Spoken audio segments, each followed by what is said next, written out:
What's up? It's Quas Amil, Thomas in the music, watching Heritage Hip Hop.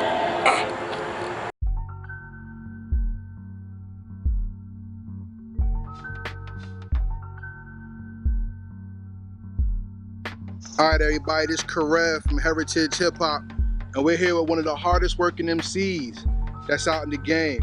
Tell everybody who you are. What's up, y'all? Big Quas, representing Thomas in the music, Essex County, coming out of Jersey. You already know what it is. All right, so let's go into who Quas Amil is. For everybody who doesn't know who you are, tell them a little bit about your history. Quas, the name Quas, let's start with that. The name Quas derives from quick under any situation, QUAS. I came up with that a long time ago.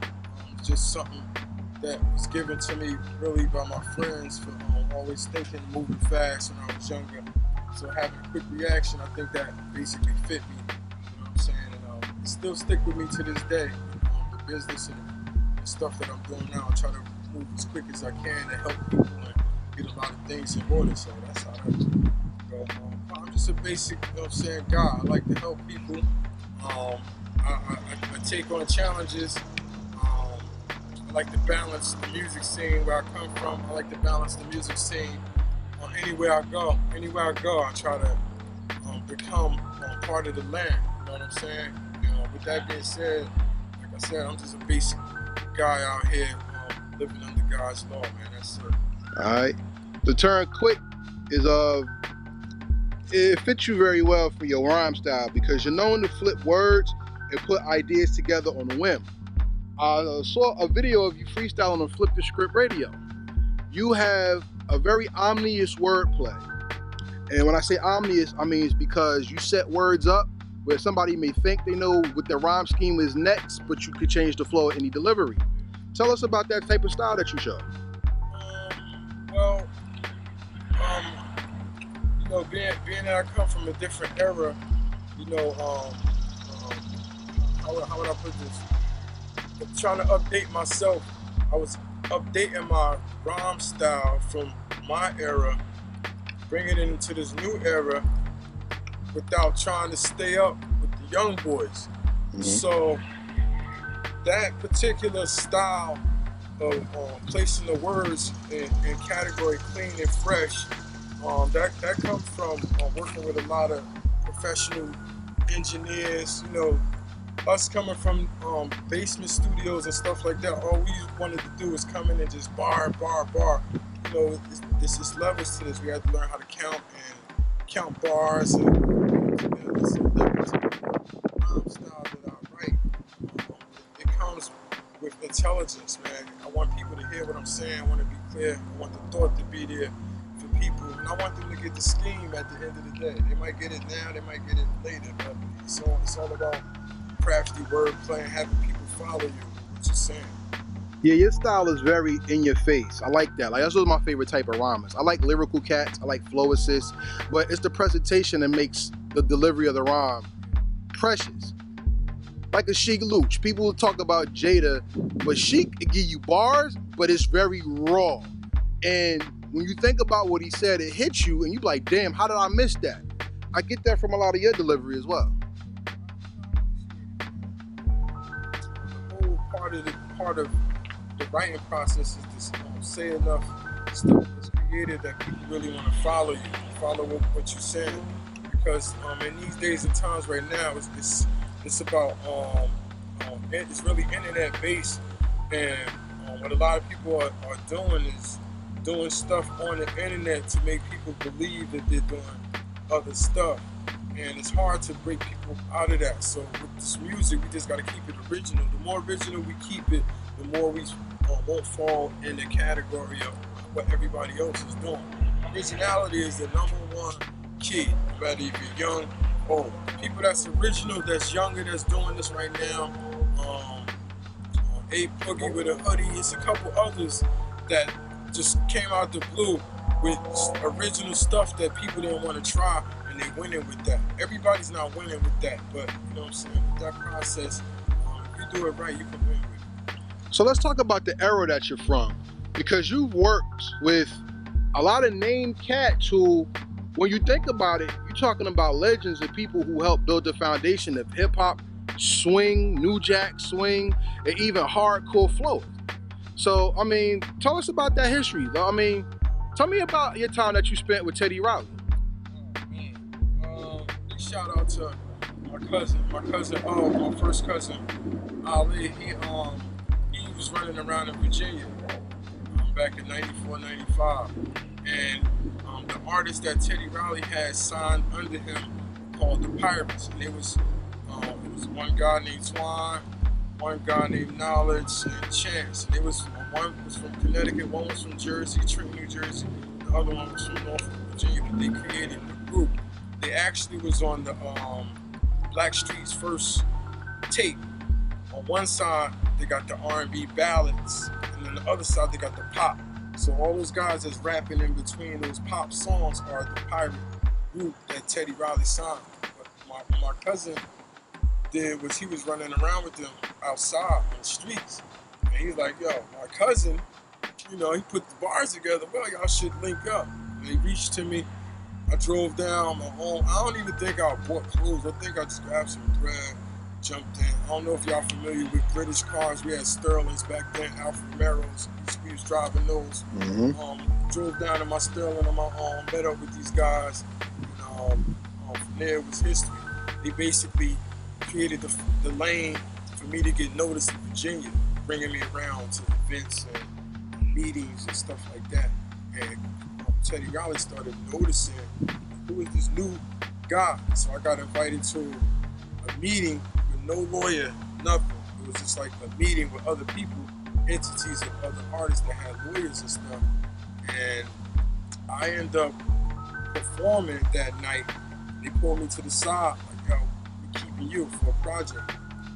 And that's exactly what they did. So they didn't, I took care of myself. You know what I'm saying? I was good. I took care of myself. I was just learning the game. I didn't really know the game. I just know I was around a famous millionaire guy who could do a lot of stuff for me. But when you don't have the structure of business around you, your lawyers and everything, it kind of cost me because me getting in a meeting was different because he thought I was just one of the guys hanging out.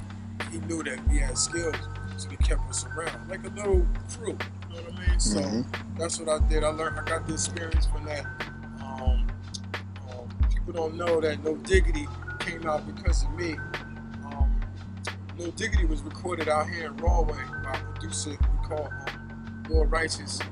And I took the record down to Virginia with other music that I had with me. That song was pre-recorded in 1984. They got a hold of the record and they used the sample. They didn't even know where the sample came from. They didn't know what we used on the sample, nothing. They just did a remix and said Dr. Dre. Dr. Dre did not make that beat. I'm sorry. He did not make the beat. It's a famous story. It's well known. I really didn't counteract on this stuff because, you know what I'm saying, when you're coming up, if you're not thinking smart enough, you get blackballed quick. You know what I'm saying? You do one bad thing, and that one thing could have got me blackballed from a lot of other stuff that I was able to get accomplished throughout my career, working with Harlem legends, because he's from Harlem. That could have damaged my, you know what I'm saying, repertoire between them. But it was just something I learned, man. It was a learning process. Got a lot of records done, met a lot of people. I did a lot of creative writing and brought my ass home. That's a lot of mine with a couple dollars. That's it. You know what's deep? Because the New Jersey MC is very wordplay heavy and punchline heavy. Now, your beginnings is Brick City, North New Jersey. You're from a place where some of the best have come and the best have left bruised lyrically. Shout out to Double O. Shout out to C-Wise, G-Rock, Double S, Elizabeth Ave, and all that. Who were the ones that you battled or you sharpened your sword with to be able to get into a meeting with Teddy Riley and to express lyrical dominance in your style? See, people don't know. I used to run with Courtney Burgess. I don't know if a lot of people know who Courtney Burgess is. He was the guy behind Getting Fatal, the situation. Rest in peace. He had another artist named Big Quas. Rest in peace. He passed away also. Rest in peace. I used to run around the hood, and these were guys that was, you know, having with notability coming up. And I used to rhyme with Fatal in Irvington on 22nd and, you know what I'm saying, side streets. We used to have like ciphers, shit like that. And that's when I saw Double O on Redman's album and Tane, and knowing Roz, his sister, you know, we friends. It took me to another place, like, yo, we could get out here and do this. And shout out to Lords of the Underground. We got a lot of history too. Records, I go back to recording that Do It All, their family recording studio in Orange, House of Hits with Frank and them. So I mean, I work with a lot of guys from Essex County, man, on the rise. The list is endless. You know what I'm saying?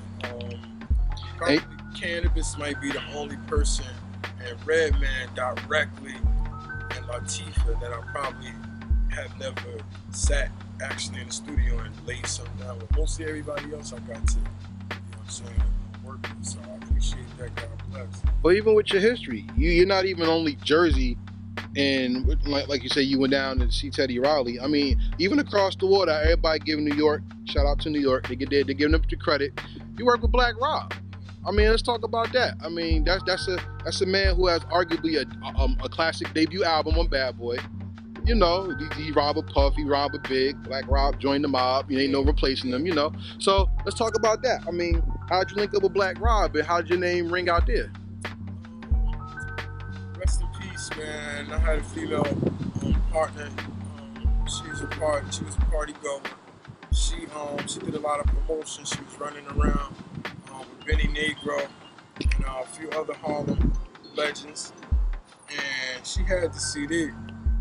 When she played the CD around them, Black Rob took notice. Once Black Rob took notice and sent the message back, you want to meet. We set up a meeting at Dougie Fresh on Chicken and Waffles in Harlem. And he was out of town at the time. He was at the show. I didn't want to travel up to the show, so we met again.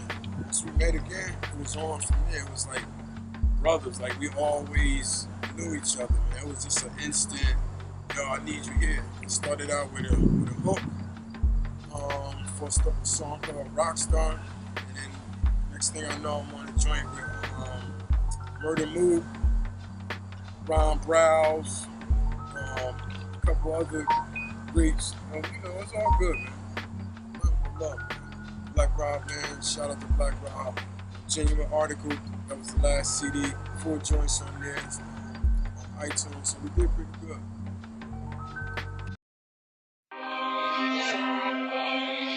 Flawless. You already know. I try so much it hurt me just to write this shit. Criminal, it take them 30 years to get these licenses. I am sort of prodigy, I'm chilling, but it haunt me though. How I walked away from a strip moving like 40 O's.